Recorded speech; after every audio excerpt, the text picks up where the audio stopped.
जय हिंद, जय भारत दोस्तों।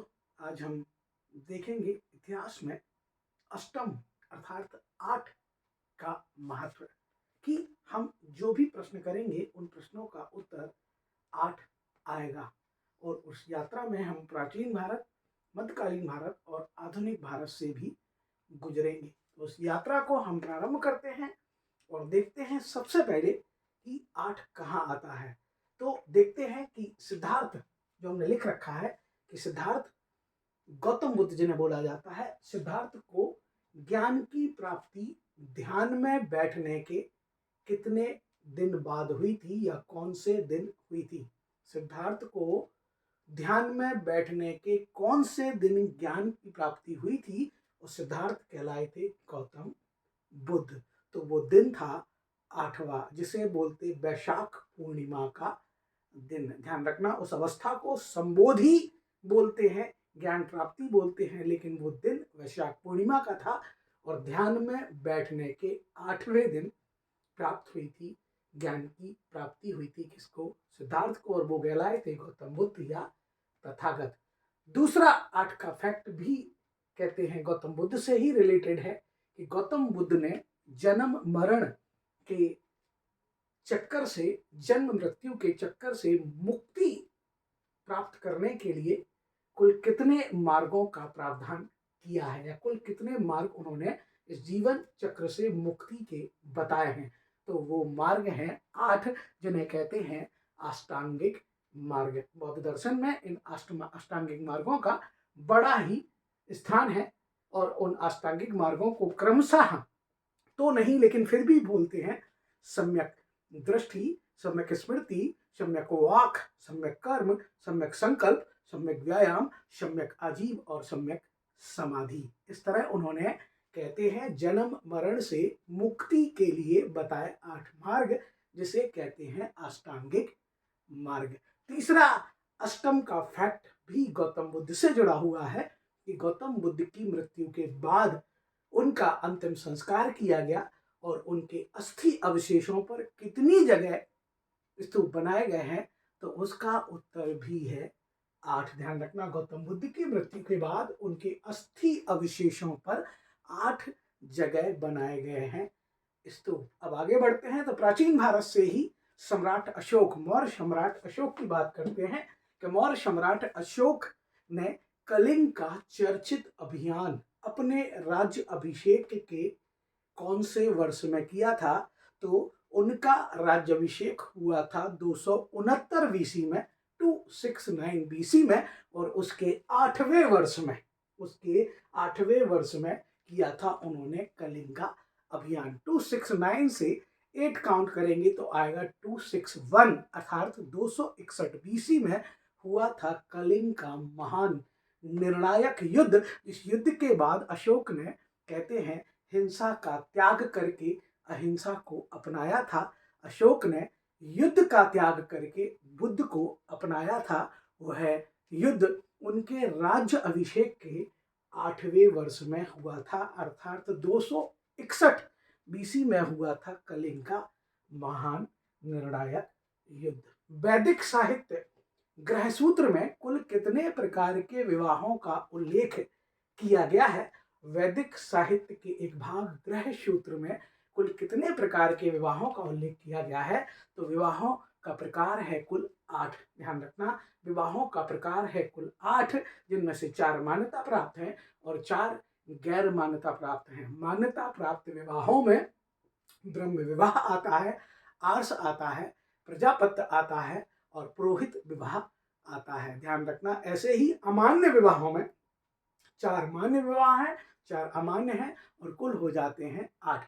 अमान्य विवाहों में असुर है, गंधर्व है, राक्षस है और पिशाच है। तो ग्रह सूत्र में कुल 8 प्रकार के विवाहों का उल्लेख मिलता है, जिनमें से 4 मान्य हैं और 4 अमान्य है, जिनमें ब्रह्म विवाह सबसे महत्वपूर्ण माना जाता है। तो वैदिक साहित्य ग्रह सूत्र में कुल कितने विवाहों का उल्लेख किया गया है? तो 8 प्रकार के विवाहों का उल्लेख किया गया है। फिर आते हैं व्याकरणाचार। प्रथम व्याकरणाचार पाणिनि की पुस्तक में कुल कितने अध्याय थे? प्रथम व्याकरणाचार्य पाणिनि के द्वारा व्याकरण की जो पहली कृति, पहली रचना लिखी गई, उसमें थे अध्याय 8, और उसी अध्याय 8 के नाम पर, अष्ट के नाम पर उस पुस्तक का नाम रखा गया अष्टाध्यायी। जिसमें 8 अध्याय थे, उसका नाम था अष्टाध्यायी। तो ध्यान रखना, पाणिनि की पुस्तक में कुल अध्याय थे 8 और उसका नाम था अष्टाध्यायी। ध्यान रखना, ये व्याकरण की प्रथम पुस्तक मानी जाती है, जिस पर आगे चलकर पातंजलि के द्वारा भाष्य लिखा जाएगा या टीका की रचना की जाएगी। अब आ जाते हैं हम एंशिएंट से मिडाइवल पर, और मिडाइवल में हम शुरुआत करेंगे विजयनगर साम्राज्य के सबसे प्रतापी शासक कृष्णदेव राय के दरबार में तेलुगु भाषा के कुल कितने विद्वान थे? कृष्णदेव राय के दरबार में तेलुगु भाषा के कुल विद्वान थे आपके, कहते हैं 8, और उन्हें कहा जाता है अष्टदिग्गज। किस भाषा के विद्वान थे?